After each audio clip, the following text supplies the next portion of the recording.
long, long road, but we can get through it all. Turning point, recovery. Turning point, yeah. Good evening, and welcome to Navigating Your Turning Point, a podcast about recovery, where we embrace multiple pathways to recovery. Because there's no wrong way to recover. As we embrace today's recovery environment, we have a conversation tonight with Turning Point member Robin about family matters and the impact of addiction within one's family. Let's introduce our guest. Hi, Robin. Welcome. Hi, John. Just a little bit before you get started, one of our producers did a little fact check and like to talk about generational trauma was one of your subjects. And so that everyone knows, Robin is a member of Turning Point, and she is also a member of our newly formed advisory board, which Jeff is also, and myself, and I'm John. So if you would, Robin, just give us a little background bio about yourself and share some experiences with us. Okay.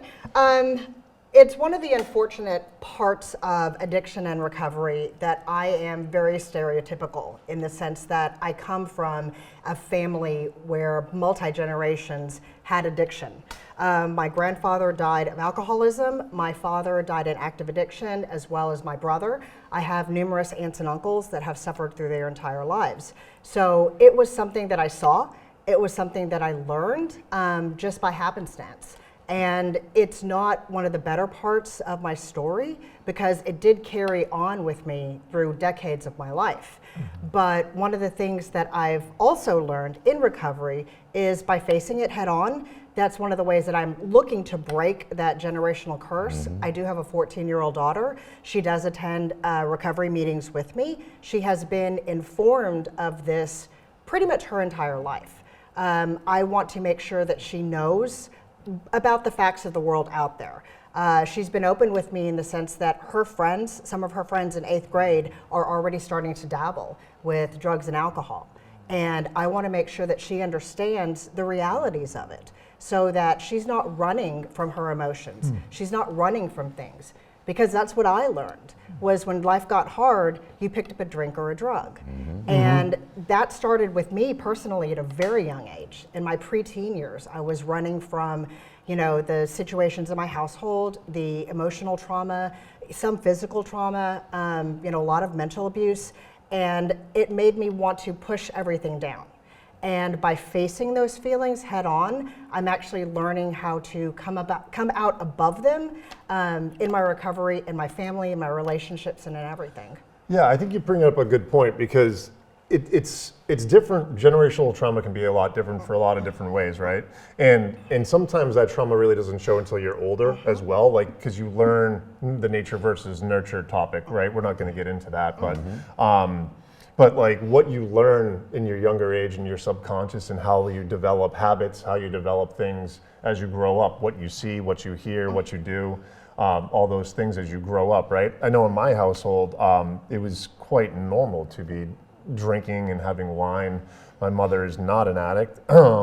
My father does like to drink a lot, and I love drinking with him. And I remember as my addiction progressed, it was one of those things where it wasn't generational trauma, but it was generational and situational, and where it just felt normal to get into it, and that became a part of me because I grew up with it. You know what I mean? So it can mean a lot of different things. Did it play a role with you kind of growing up too, John? Absolutely not growing up. No. I break the mold. My dad drank very lightly, my mother basically not at all, and there's no one in my family.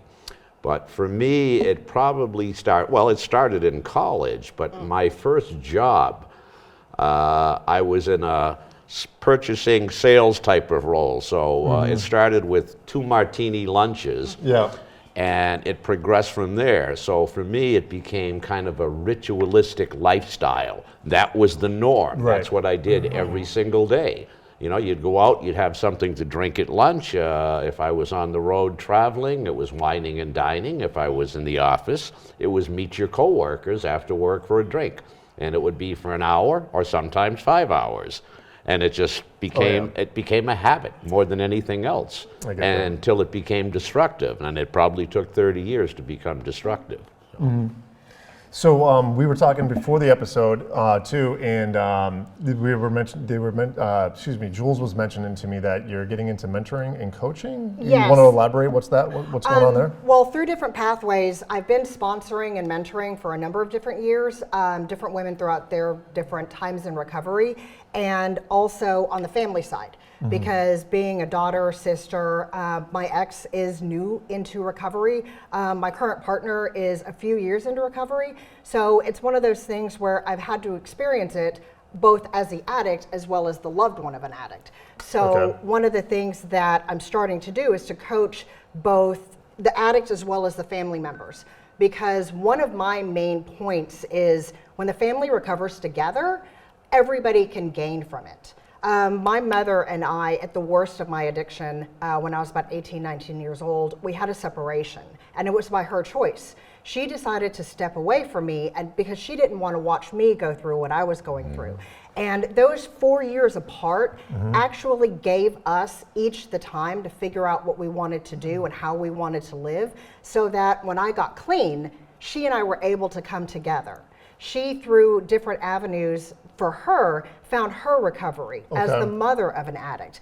And by the time I got clean, we were able to put resentments behind us. We were able to put old feelings behind us, so that we had 15 amazing years together before she passed away. She had a stroke in 2016. She had a nice, peaceful demise, you know, but we had 15 years together because we each healed on our own.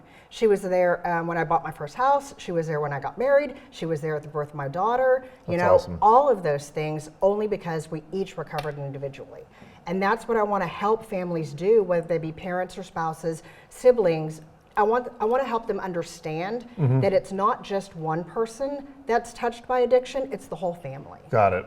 Would you say that you lean in towards like a form of recovery the most, like whether it be, I guess, what's in your toolkit for recovery? I've actually practiced several different methodologies over the years. Okay. The rehab that I went to, surprisingly enough, was an anti-12-step rehab. Really? So they Yeah. were more of a holistic rehab that talked about changing your mind, changing your feelings, finding your triggers, and actually approaching the world in that way. When I came out for a number of years, I did do 12-step. My mother's a scientist, so I also got very heavily into the evidence-based programs. And she was also a Buddhist. She's from Cambodia. So I got very heavily into the spiritual programs. So all those different things, and being able to practice those for probably 8 to 10 years, one of the things that's taught me was to look for the commonalities, not the differences. Whether you're talking 12-step, whether you're talking evidence-based, whether you're talking purely spiritual or even religious, they all have the same common factors. Understanding attachment and the release of responsibilities that aren't yours. Understanding your own inner self and how to turn those bad parts to good, and then understanding how to take that to other people and what service work means. So it doesn't matter what pathway you talk about, they're all the same. They all have different words, but they're all the same in those aspects. So the nice thing is, you know, no matter whether you like beans in your chili or not, there's something that you can find. That's a good analogy. That's a great analogy. Well, I'm from Texas, so it's a certain way. Awesome. How long have you been sober, just out of curiosity? I had 9 years of recovery before I relapsed, and then this last time I celebrated 10 years in November. Wow. Wow, that's It's amazing. amazing. Awesome. Awesome. Yeah, as a relative newcomer, it's well, you know, 30 days is an amazing accomplishment. And that it really actually is. Like I said, my ex, who unfortunately we did divorce a couple of years ago, he and I are actually close. He's got 9 months, and every single day he's learning something new. A couple of nights ago, I heard a 22-year-old speak at a meeting who has 90 days. And he was absolutely one of the most motivating, enlightened, just amazing young men that I have ever met. To look at somebody with that time, 22 years old, to actually understand the purpose of his recovery, to come back to his family and to say, I want to be a part of this family again, I want to be a different person, to have them respect that and open their arms to him. The places he could go in this world are just amazing. It's totally true. When you've been at meetings, I get motivated by the each end of the spectrum. The 22-year-olds, like when I was 22, I mean, it was hats off, man. Like, it was, like, I was not thinking about recovery whatsoever. I was in it. Yep. I was getting into it. So hats off to the young kids who, I know how hard it is, peer pressure, all the whole thing that goes on when you're in that age bracket. But to see the light kind of turn on with them is so motivational to the 30-year vets who have had so many decades of recovery. Even from learning from you tonight, it embodies what this podcast is all about. Multiple pathways, what Turning Point's all about, and why we learn something. John and I learn something every time we bring on a new guest. So that was fantastic. Yeah, absolutely. I mean, personally, I used AA, is where I started, as kind of my foundation and my support beam. But I don't agree with everything that AA does. So it is but one of the tools in my toolbox. And I have many other different, harm reduction is something maybe we could talk about. And many of the things that you mentioned as well. But I think the goal for me, I like to differentiate between sobriety, because I was an alcoholic, still am, and will be till the day I die.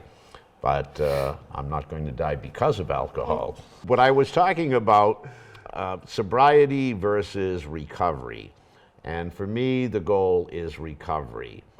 Sobriety, to me, that means abstinence. Sober, you're not drunk at this moment in time. Sobriety is abstinence, but recovery is a continuing journey for me of adding positive behaviors, trying to achieve wellness, realize your self-potential, and get rid of the negative behaviors in your life. So there's this little thing which I don't know much about. It's called harm reduction.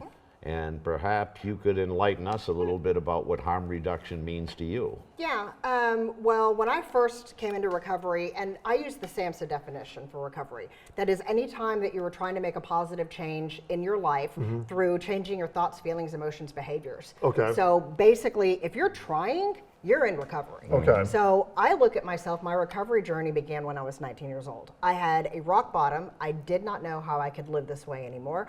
I knew that the drugs and the alcohol owned me, and I had to find something different. So I went to my first meeting, and complete abstinence and a change of my life was not something that I could look at. We're talking about being that age. I was 19, I was in college. It just, for me, it was out of the question. But I had heard a lot of different people talk about one day. So one of my friends who was in recovery, like full-blown, clean, sober, in recovery, talked to me about some stuff, and she was like, how many days in a week do you go out? And at the time it was 7, 7 nights a week. And she said, don't go out Wednesday night. How about that? It's a horrible night in the clubs, just don't go out Wednesday night. And I said, okay. Then 3 weeks later, she was like, how about you come over to my house Wednesday and Sunday? How about when we go out, we, try not to drink this or try not to do that drug. So for about the next 6 years, it was a matter of peeling back the layers and understanding what the different levels of intoxication meant to me and why I would turn to different things. So I was in recovery before I found my complete abstinence. Okay. Because I was trying to change my life. I was trying to understand why I went to, the drink or the drug. When I was growing up, talking about that generational stuff, I saw the social drinking. Yay, it's a great time, let's have a glass of wine. But I also saw the painful drinking. Oh my God, I can't take the pressures of my life, I need a drink of something. So I started to understand what was social, what was enjoyable, and what was driven by pain. And as I came to that understanding, when I was 25, almost 26, is when I found my first round of abstinence. So those 6 years are very much like harm reduction. It's about finding a level where you can reduce the harm you're doing to yourself, whether it's through medical treatment. called drug replacement therapy, called medical assistant treatment. Today it's only called medical treatment because there's a reason for that. You are stripping away certain neurochemicals that your brain relies upon, and you're replacing them for a time with a medicine to allow the person to understand the drivers for their use. That's what harm reduction is. It's allowing a person to step back slowly and at their own pace. For when I found my first clean time, it was in 2001. For the next 9 years, I say this, I practiced abstinence. I had very little recovery though, because I was taking the drugs away, but I was substituting with things like work, with things like materialism, with things like, you know, I had the house, I had the boat, I had the lake house, I had all of those wonderful things, but I was still empty inside. I still wasn't finding myself within myself. So I was a walking relapse for 9 years. You know, it was just bound to happen, and it did. You know, my daughter was born in 2009, and the pressures of everything, the job, the kid, the house, the lifestyle, everything was just getting to me, and it just happened, you know, and I drank for 2 years. Coming out of it, I decided that it wasn't about abstinence, it was about recovery. It was about finding the parts of myself that I didn't understand, and then facing them head on, whether it was good, bad, ugly, terrifying. You know, it was about really finding the behavioral changes in myself. Now, there's also something called moderation management for people who have come to a place where they feel like they understand themselves, their drivers, their triggers, and maybe they may pick up a drink socially every now and then. There are people that can do that, and more power to them. I don't necessarily go by that for myself because I know that I did that once, and I know what happened, and I don't want to take that chance again. My daughter's 14. I want to be a good example for her. But I also don't ever want anybody to look down on somebody else that has found their inner truth and has found a moderation point. Because 9 out of the 10 people that I know that are outside of this world drink in a moderate fashion. There's nothing wrong with that. My stepfather was Italian, and he had a glass of wine every night with dinner. But that's very common in his culture. So there is a difference, and for me, recovery is just about understanding yourself. Fantastic. Kind of going back into the family stuff a little bit now, as we kind of start tying things together. As a mother, you were mentioning at the end there that you want to be a good example. Well, how has it played a role? What positive impacts in being a mother in recovery? And how do you apply that in your family, and what positive impacts do you see? How does that all work for you? Well, the first off, in 12-step, there's something that you do where you actually turn around, make amends to people. With her father and I divorced years ago, about 9 years ago. One of the things that I had to come to terms with is the fact that if we were going to co-parent together, then we were going to both have to make amends to each other for, you know, the demise of our marriage and the role that each of us had to play, because let's face it, it takes two to tango. That was a very difficult thing to do, but years later, one of the things that she still tells me is her friends ask her, how do your parents get along? Why don't your parents fight? They're divorced. Because they're being shown a bad style of co-parenting. And just last November, and I spoke about this right when it happened, me, her father, my ex-husband, and his new wife all had dinner together when I was in Texas visiting. And it was a wonderful dinner, just the four of us as family, so that we could show our daughter what it means to be a healthy person, understanding yourself, understanding your past, coming to terms with it, and still looking at another person that I shared good times with and bad, and being able to look at him as a whole human being and say, I appreciate you as a father of my child. That's one of the biggest ways, just coming to terms with my own faults. That's really amazing, actually. You know, It is. It's a unique situation. And you know what? It resonates with me, Robin. People laugh. Right now, I live with my ex-wife. We were married for 11 and a half years. We were divorced for 30 years. But we always tried to present a unified front for our now 3 adult children. My children are still a work in progress. You know, that there was an estrangement there, and I found out that I just have to show up and be there, and it's getting better day by day. But people look at me and say, let me get this straight. You live with your ex-wife? And I said, absolutely. And we get along fantastic. We're a great support system. She's one of my biggest cheerleaders in recovery.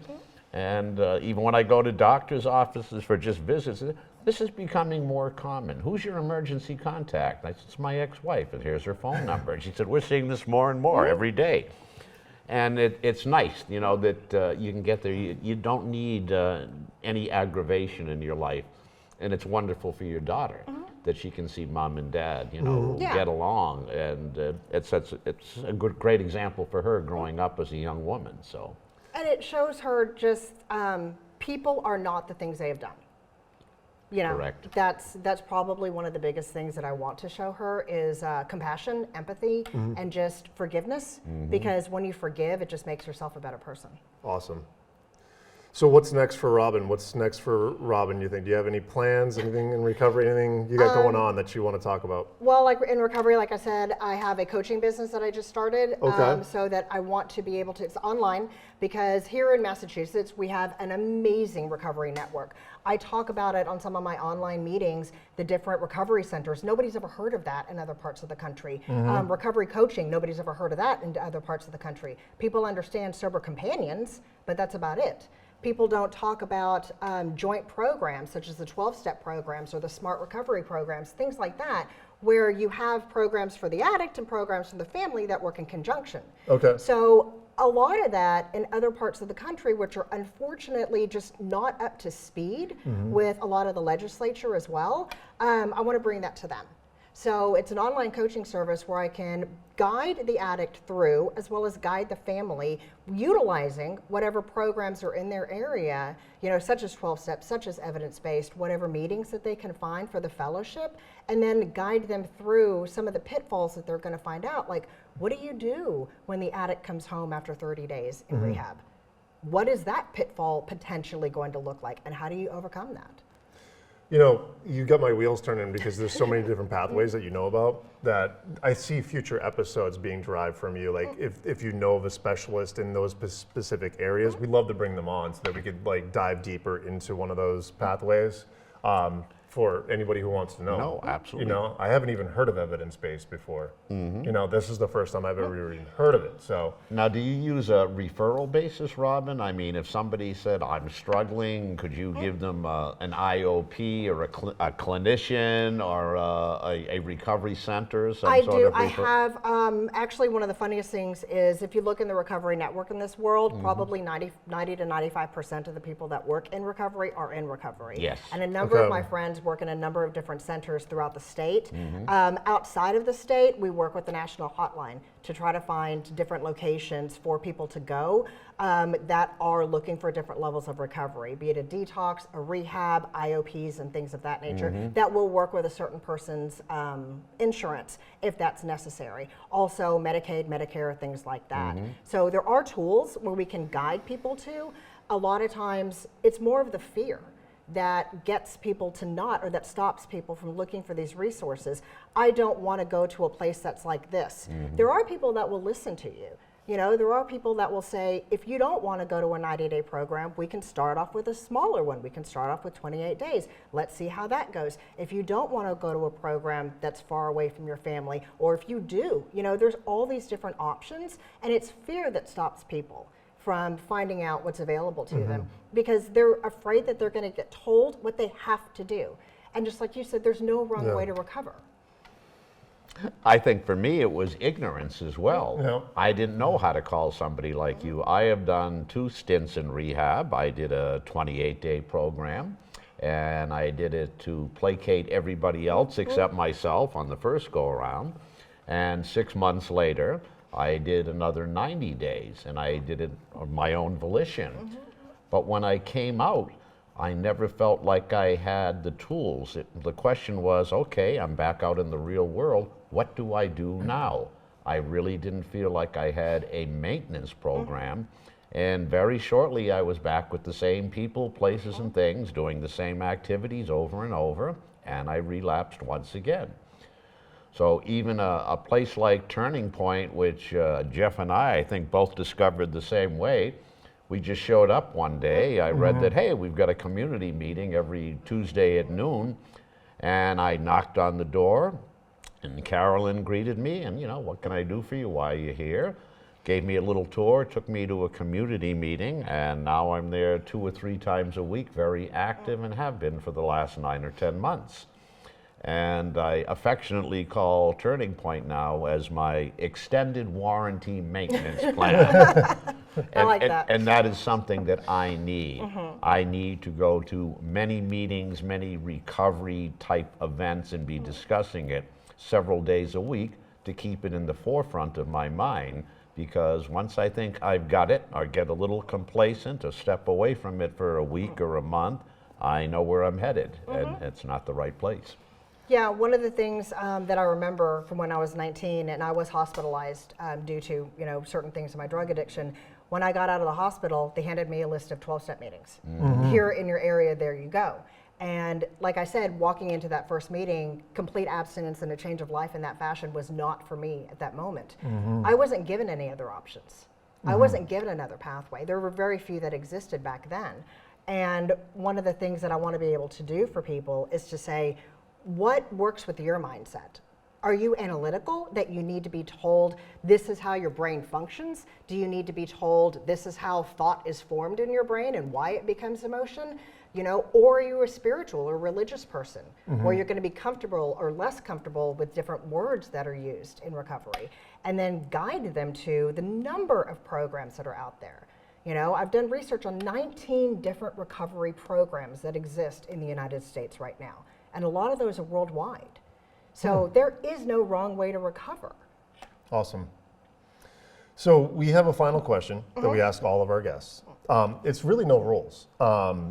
It can be inspiring. It can be something about yourself, something you want to share, or something of some sort of guidance for others. Basically, we ask it saying, can you share us something that you haven't either shared before or something you haven't shared in a long time that's unique to yourself, that you would like to just kind of either get off your chest or inspire others about? I'll leave it to you, how you want to approach that. I don't really talk about this in meetings for recovery. It's more for meetings for the family. Okay. But no matter what you can always forget it. And I don't mean that in a good way, I mean that in a bad way. Because when I met my ex, he had 3 years, I had about 7. So I was very strong in the recovery world. I had a great, sense of recovery at that point. Everything that I knew about how to let go, everything that I knew about how to not take somebody else's responsibilities on, everything that I knew about how to support the recovery, hate the addiction, and to separate the disease from the person, I forgot when he relapsed. Completely forgot. All of that went out of my mind, and I was just mired once again in emotion and fear and pain and running from my problems. So those 7 years that poured into me, I forgot. So it doesn't matter who you are or how much you know or how much you think you know, trauma in life can take that from you in a second. And it takes more than anything else. It takes somebody to talk to. It takes a fellowship. It takes a ton of people to talk to. I have a circle around me that is like none other. And having other people to go to is what literally saved me. I didn't relapse during that time, but I was probably very close a number of times. And like I said, everything that I knew in 7 years fell out of my head. Wow. So, but I'm only human, and that's okay. And that was another thing that I really had to relearn, was that I'm gonna slip and stumble 1,000 times, and that's okay. Awesome. Awesome. Well, thank you very much, Rob. All right, thank you. A great guest, and I learned a ton tonight. Yeah. And I knew I would, knowing a little bit about you ahead of time. Very informative. One other thing, that was the last question. I'm just going to give you a little something. Finish the sentence for me. Today, Robin is. Grateful to be here and just grateful to be alive. Awesome. Thank you. Thank you. Thank you. Thank you. Any recap? Yeah, no, an awesome guest, Rob. That was fantastic. You got my wheels turning. I think we're going to be talking more Turning Point and seeing how we can make other episodes in the fall. So, a couple of announcements is that for our listeners, we are now on YouTube. the Walpole Media channel. You can look at all the episodes. Yep. We're live on Spotify, and if Jules and Britt from the back could tell me exactly what other platforms we're on, but I'm gonna say, Podcasts, Google Podcasts, Apple Podcasts. okay, Google Podcast, Apple Podcast, thank you. iHeartRadio. All right, you're hearing this, audience. We're live now. So if you've been following us from the beginning, how nervous Nellies that John and I were, hopefully we've evolved a little bit. Hopefully. My buddy checked out some of the episodes. He said that I've gotten a little bit better. He said you've been great the whole time. There's a little bias there because he's your buddy. Yeah. So it's going to be more Yeah, he said critical of you. I looked like a nervous Nelly the first couple of episodes. But yeah, so we're live now. So anybody who's listening, coming in, checking us out, this will be live soon. And we got a couple more episodes coming up. What's next? We are meeting with a hotline. I forget the name, so bear with me on that. I don't have it in front of me right now, but Jules and I are meeting with them tomorrow about them being our next guests for episode 7. And then we're going to finish off our first season of 8 episodes with the director, Corey, from Yes. Turning Point. He's going to finish this up. And then we're going to break for the summer. And then we're going to come back with a whole new system, or set, I should say, of episodes where we'll probably have returning guests. We'll probably have guests who are bringing on maybe additional folks. Who knows? We're going to have a lot more topics to talk about come the fall. So just want to say thank you to the listeners for starting up with us and watching us evolve here as we get going. So stay tuned. Stay tuned. So thank you to all the listeners out there. Thank you to my partner in recovery, Jeff. Yes, sir. Thank you for our wonderful guest, Robin, Thank very you. informative. And to all you listeners out there, remember, it feels good to feel good. Good night. All right. Nice. Another good one. Turning point. Recovery. Turning point.